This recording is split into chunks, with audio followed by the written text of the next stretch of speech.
Maka di sini ada gambaran pada kita yang pertama, kalau antum sedang dibimbing oleh Allah menuju kedudukan yang tinggi, maka sadarlah teman-teman, saat yang bersamaan antum tidak akan sunyi dari rintangan-rintangan sekitaran. Catat itu baik-baik. Anda kedudukan biasa, naik luar biasa, maka hambatannya itu akan semakin meningkat, tidak sama dengan sebelumnya. Anda orang kecil, diuji dengan ujian kecil. Anda orang menengah, diuji dengan ujian menengah. Anda kedudukan yang tinggi, maka akan diuji dengan kedudukan yang lebih tinggi lagi. Maaf, Allah tidak akan menguji dedaunan dengan angin yang menerpa akar. Pasti berbeda. Karena angin ketika kedudukan semakin tinggi, maka angin semakin kencang akan menerjangnya. Yuk kita turunkan. Jenis ujiannya bisa 3. Bismillah. Tenang aja mas ya. Antum lihat aja, tulis ya. Biar saya ngapus, insyaallah. Perhatikan baik-baik. Sini. Kedudukan bersanding dengan ujian. Kalau rumus fisikanya, F berbanding lurus dengan P. Gaya berbanding lurus dengan tekanan. Jadi kalau antum misalnya rumus asalnya F1 sama dengan F2, gaya gerak sama dengan gaya torong. Kalau dikembangkan ke sini, tenaga kecil begini, maka yang bunyi kecil. Kalau besar, semakin besar lagi. Nah, memahami rumus ini, F sama dengan P. F berbanding lurus dengan tekanan. Ada gaya tekanan juga yang cukup kuat. Ketika antum pukul kencang, suara kencang. Tapi ini lebih sakit kan? Tekanannya lebih kuat. Itu agak berbeda. Itu dalam persepsi positif. Dalam persepsi negatif juga bisa. Gaya berbanding lurus dengan tekanan. Semakin orang banyak gaya, semakin tertekan hidupnya. Ya? Tanya. Sekarang lihat sini. Rumus ini kalau kita turunkan lewat ayat, am hasibtum an tadkhulul jannata. Apakah anda akan duga begitu mudah masuk surga? Walamma yatikum matalul ladzina khalau min qablikum. Sementara Allah belum menguji anda seperti orang dulu yang dijamin surga mendapati ujian. Apa jenis ujiannya? Ini manhaj hidup kita dan kita berhenti di sini. Maaf, saya mungkin hanya 5 ayat dulu untuk hari ini ya. Massatuhumul ba'sa. Ujian pertama disebut dengan ba'sun. Jamaknya ba'sa. Ba'sa. Ini masih ringan. Misal, jarang ke masjid, sekarang mulai ke masjid. Begitu antum ke masjid, Allah kasih ujian sesuai dengan kadar niat antum. Kasih ujian gerimis. Ke masjid gak? Itu ba'sun. Begitu antum ke masjid, orang Arab katakan, nazil matar, turun hujan. La ba's, la ba'sa, la ba'sa. Gak ada masalah. La ba'sa, tidak ada masalah. Serap ke dalam bahasa Indonesia lewat labas. Labas lewat. Ringan. Berarti kalau antum diuji dengan yang ringan, maka antum kadarnya masih ringan, akan dinaikkan kepada yang menengah. Akan yang menengah. Hati-hati betul. Kalau antum belum lulus yang di sini, maka antum akan terus sampai di sini, sampai lulus di sini. Sampai lulus. Antum mau berangkat ke masjid gerimis bisa. Tiba-tiba nggak jadi di rumah. Istri antum mengatakan, "Pak, kok nggak ke masjid? Hujan mah kan cuman gerimis." Takut teriak, masya Allah. Padahal antum misalnya belum kuat untuk berangkat, maka antum akan terus diuji di sini. Lihat rumusnya, Quran surah kedua ayat 286. La yukallifullahu nafsan illa, Allah tidak akan pernah menguji seorang hamba di luar kadar kemampuannya. Jadi kalau antum masih ujian yang ringan, antum diberikan yang ringan. Antum naik menengah, diberikan yang menengah. Antum naik lagi level tinggi, diberikan ujian yang berat. Menengahnya disebut dengan darrun. Waddarra, dari ba'sun jadi darrun.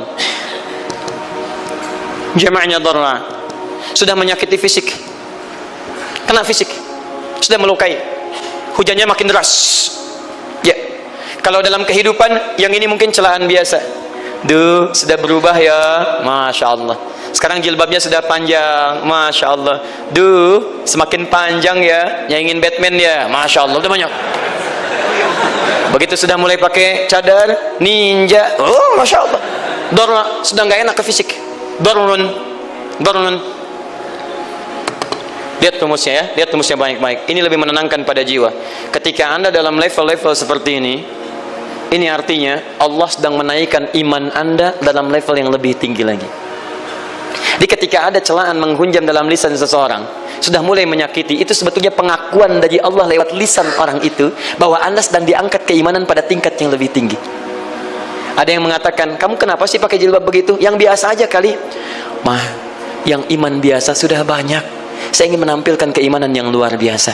Supaya dengan iman itu saya lebih mendoakan mama. Saya menampakkan amalan-amalan. Mudah-mudahan pahalanya bisa buat mama. Masuk dengan bahasa yang baik. Masya Allah. Jadi kalau antum bisa melawan hal-hal demikian dengan bahasa yang indah, itu nyaman kepada jiwa. Kadang-kadang ada kalimat-kalimat yang tidak perlu pakai dalil, teman-teman sekalian. Kembalikan ke sini. Terakhir, wazulzilu zilzal. Zulzilu zilzal. Gempa, goyang. Dia ada ujian yang bisa menggoyangkan diri kita, membuat gempa hati kita. Antum sudah nggak kuat, kadang-kadang di jalan sempoyongan, padahal nggak ada gempa di luar, cuman hati kita kayak kena goncangan. Diserang sana, serang sini, nggak bisa tidur, nggak bisa makan, tawarin ini susah, itu susah. Wazulzilu. Bahkan hatta yaqula Rasulullah walladzina amanu ma'ahu mata nasrullah. Sampai-sampai Rasul SAW, bahkan orang-orang beriman, bahkan yang setelahnya bisa mengatakan, kapan ini berakhir?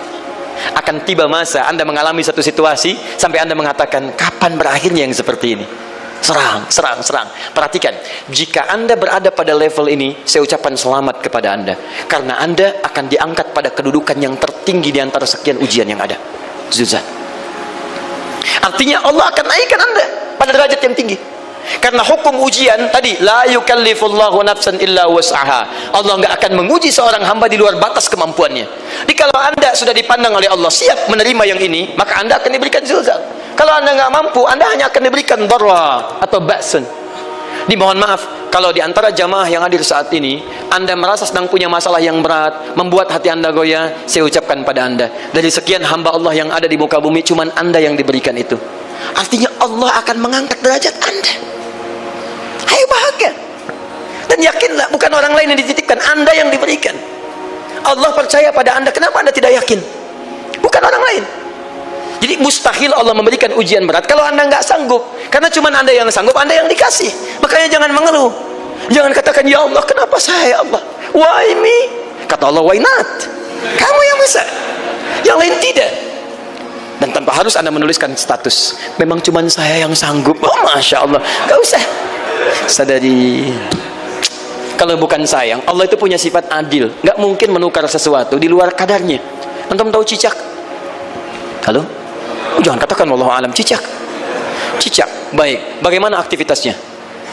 Merayap. Di mana? Dinding. Apa makanannya? Nyamuk. Nyamuk bagaimana aktivitasnya? Terbang. Pertanyaan saya, di mana keadilan Allah menjadikan makhluk yang merayap makanannya terbang?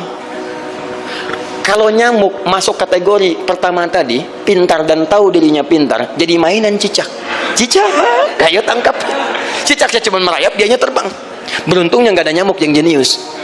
Tapi yang paling hebat, perhatikan bagaimana lisan orang tua kita menanamkan kalimat-kalimat untuk menanamkan tauhidullah subhanahu wa ta'ala. Cicak-cicak diam-diam merayap. Perhatikan, yang Allah tuntut pada cicak, merayap kamu. Walaupun cuma diam-diam. Lihat baik-baik, diam-diam merayap. Datang seekor, Masya Allah, ketika dia merayap, nyamuk datang. Lihat, bukan cicak mendatangi nyamuk, tapi nyamuk mendatangi cicak. Kalau cicak tidak merayap, mustahil nyamuknya datang. Allah hanya tunjukkan kamu merayap ya, nyamuk datang. Sekalipun dia merayap cuma diam-diam, nyamuknya datang. Jadi hukum Allah itu kalau dipatuhi, nikmat kehidupan. Cicak gak merayap, nyamuk gak datang. Cicak merayap, nyamuk datang. Datang seekor nyamuk. Setelah itu, silahkan. Jadi kalau kita teman-teman ikuti hukum Allah, mau berat, alhamdulillah, mau ringan, alhamdulillah, ya mau sedang, alhamdulillah. Begitu diangkat, artinya ada pengakuan dari Allah, iman kita akan diangkat. Cuman bahasa Nabi Ya'qub alaihissalam kepada Yusuf alaihissalam, mesti ada persiapan dalam mengatasi itu semua. Tidak cukup hanya mendiamkan saja. Maka kata Nabi Ya'qub, jangan kisahkan dulu, bikin dulu pemetaan-pemetaan untuk mudah mengatasi itu semua. Ini poinnya. Anda harus punya rencana. Maka Nabi Ya'qub menyiapkan, bekali dulu ini, siapkan itu. Kalau ambil ke aspek teori untuk kita sekarang, tafsir dari ini untuk menyelesaikan solusi di Quran surah kedua ayat 214 tadi, maka jawabannya ada di Quran surah ketiga ayat 142, paling kiri sebelah atas. Ini kanan sebelah bawah, ini kiri sebelah atas. Dan awal ayatnya dibuka dengan kalimat yang sama. Perhatikan, Al-Baqarah ayat 214 kalimatnya menggunakan am hasibtum an tadkhulul jannah. Ali Imran 142 am hasibtum an tadkhulul jannah. Yang Al-Baqarah itu ujiannya, walamma ya'tikum mathalul ladzina khalau min qablikum masathumul ba'sa wad-dharra waz-zulzilu. Yang Ali Imran itu solusinya. Am hasibtum an tadkhulul jannata wa lamma ya'lamillahu alladhina jahadu minkum wa ya'lamas sabirin. Saya tutup sampai sini dulu. Teman-teman perhatikan, walamma, sedangkan Allah ya'lamillahu alladhina jahadu minkum, belum melihat kesungguhan Anda untuk mengatasi berbagai persoalan kehidupan itu. Kalimat jahadu, akar katanya dari kata al-juhdu, serius, sungguh-sungguh. Jadi kalau persoalan Anda ingin segera selesai, Anda mesti serius. Hei yang sedang kuliah, kalau mau cepat selesai kuliahnya, serius belajarnya, pahami dengan baik. Kalau Anda nggak pernah serius, bagaimana bisa menyelesaikan pelajaran dengan baik? Hei yang sedang berumah tangga, kalau ingin baik rumah tangganya, serius dalam berumah tangga, keluarkan hukum-hukum Allah, terapkan dalam kehidupan rumah tangga, Anda akan mendapatkan manfaatnya. Hei yang sedang berbisnis, serius dengan pekerjaan, karena hanya orang serius yang bisa menghasilkan kekayaan-kekayaan yang terbaik. Serius dalam ibadah, karena ibadah melahirkan keberkahan dengan kekayaan yang Anda dapatkan dari titipan Allah Subhanahu wa taala. Ayo serius. Al-juhdu dibagi 3 bagian. 1, serius dalam merencanakan, disebut ijtihad namanya. Bikin rencana. Misal, maaf, tadi dalam keluarga, kalau diambil kedudukan Yusuf alaihissalam, antum tempatkan itu pada porsi pertama sebagai target. Misal, Yusuf diberikan kedudukan oleh Allah. Bagaimana anak saya punya kedudukan walaupun tidak sama dengan Yusuf alaihissalam? Cari, rencanakan, buat pemetaan. Di masa depan anak saya mesti punya kedudukan. Apa? Kalau dalam kedokteran, kedudukan dokter yang terbaik. Kalau dalam bisnis, pengusaha yang terbaik. Misal, kalau dalam pemerintahan, jangan tanggung-tanggung, jadi presiden, jadi itu. Anda turunkan kemudian pendidikannya dari situ. Ijtihad direncanakan. Masuknya lewat sini, lewat sini, lewat sini, lewat sini. Seperti kemudian, maaf, Hannah dengan Imran rahimahumullah merencanakan hasil yang terbaik untuk Maryam, bahkan sejak dalam kandungan. Quran surah ketiga Ali Imran dari ayat 35 sampai 37, paling kiri pertengahan sampai bawah. Idz qalat imra'atu Imran rabbi inni nazartu, bahkan nazartu ma fi batni muharrara, saya bernazar anak saya yang lahir ini akan punya kedudukan dekat dengan Allah Subhanahu wa taala. Di sejak bayi direncanakan mau jadi apa. Setelah itu apa? Jihad. Jihad itu kesungguhan dalam mempraktekkan, mengaktualisasikan konsep yang sudah dibuat. Jangan sampai cuma berdoa, tapi doanya tidak disandingkan dengan ikhtiar, nggak nyambung. Makanya ketika lahir ada jihad, jihad dengan doa. Falamma wada'at saqalat rabbi inni wada'tuha untha, ayat 36-nya. Wallahu a'lamu bima wada'at wa laysa dzakaru kal untha. Lihat, wa inni sammaituha Maryam wa inni wa'idhuha bika wa dzurriyyataha minasyaitonir rajim. Doa. Setelah berdoa apa? Teruskan. Bagian akhirnya ayat 37-nya. Maaf teman-teman, tidak cukup dengan doa. Karena Maryam masih dekat dengan Allah, punya kedudukan, dia mesti dirawat oleh orang yang paling saleh. Cari Nabi Zakaria, orang saleh. Mesti merawat. Tempatnya masih netral dari keburukan, bikin mihrab. Jadi tempat dibuatkan, orang soleh merawat, doa dipanjatkan, doa berbanding lurus dengan ikhtiar. Apa yang terjadi? Ayat 37-nya. Fataqabbalaha rabbuha biqabulin hasanin wa ambataha nabatan hasana. Maka Allah Subhanahu wa taala menerima usaha orang tua ini. Doanya diterima, ikhtiarnya diterima. Jadi kalau antum mengambil ayat tadi, diterapkan dalam kehidupan, rencanakan teman-teman sekalian. Anak mau sekolah di mana? Mau jadi apa? Turunkan ke bawahnya. Oh, dia mau jadi dokter, dokter yang hafal Quran, turunkan. Pendidikannya di sini, di sini, di sini, di sini sampai paling kecilnya. Siapa gurunya yang dekat dengan Allah? Sekolahnya yang menjauhkan dari hal-hal keburukan. Sampai satpamnya soleh, securitynya soleh, koperasinya orang-orang soleh, gurunya orang-orang soleh. Hadirkan. Kalau ikhtiarnya sudah nyambung dengan doa, maka fataqabbalallah, qabbalallah. Taqabbalaha rabbuha. Diterima Maryam, antum diterima. Ini kadang-kadang yang nggak nyambung nih begini, doanya nggak nyambung dengan ikhtiar, itu masalahnya. Ya Allah, mohon ya Rabb, jadikan anak saya rajin sholat, hafal Al-Quran, tapi ditempatkan di sekolah yang tidak pernah mengajarkan sholat, nggak nyambung. Ditempatkan di tempat yang tidak pernah mengajarkan Quran, tidak nyambung. Nggak ada kesamaan di situ. Maka Nabi Ya'qub alaihissalam memberikan gambaran kepada anaknya, nak, kamu akan punya kedudukan begini, hati-hati, setiap ada kedudukan akan ada rintangan, kamu harus punya rencana untuk merencanakan solusi-solusi terbaik untuk itu. Kemudian yang terakhir, ini yang paling hebat, mujahadah, perjuangan melawan emosi. Karena tidak sedikit tantangan itu, maaf, yang berat itu bukan menghadapi fisiknya, tapi menghadapi diri kita sendiri. Mau ke masjid, malas, itu yang susah dihadapi dibandingkan dengan hujan. Hujan ada payung, malas mau pakai apa? Maaf, menurun, semangat turun, malas datang, kecewa datang, pesimis datang, lawan, namanya mujahadah. Gabungkan ketiganya, isi dengan sabar. Wa ya'lamas sabirin. Manhaj itulah yang diberikan kepada Yusuf sehingga Yusuf nanti mengalami tahapan-tahapan kehidupan sampai dengan beliau mencapai puncak tertinggi, disebut kemudian menjadi Al-Aziz, dan disitulah kemudian terbukti mimpinya setelah 40 tahun atau 80 tahun disebutkan dalam satu riwayat, maka terbuktilah mimpi ini punya kedudukan bapak ibunya beserta saudara-saudaranya sujud di hadapan Yusuf alaihissalam. Teman-teman, ini baru 5% dari pengajaran yang ada di surah Yusuf. Masih banyak hal yang lainnya. Bagaimana ketika mohon maaf bertemu dengan saudaranya.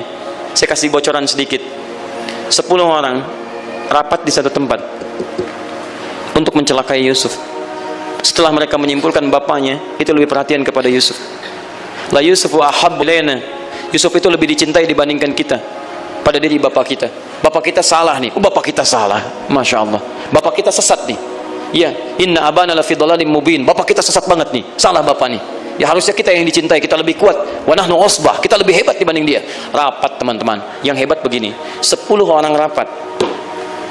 Diajukan usulan untuk membunuh Yusuf. Saya mau tanya pada antum, kalau 10 orang rapat, 9 mengusulkan A, 1 mengusulkan B, kira-kira yang diterima secara quorum 9 atau 1? 9. Ini bisa tertukar.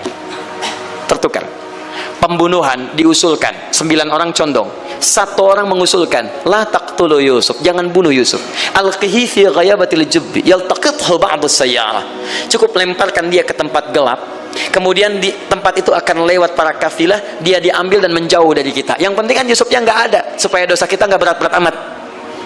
Yusufnya ambil, itu kan tujuan kita.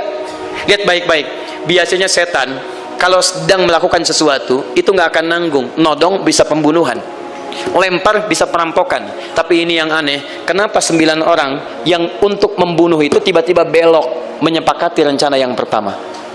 Yang 1 orang, 9 orang, 10 orang rapat, 9 punya A, tiba-tiba yang 9 berpindah kepada yang B yang cuma 1 orang. Kenapa bisa terjadi? Ada rahasia di situ. Kapan rahasianya? Kapan-kapan kita bahas.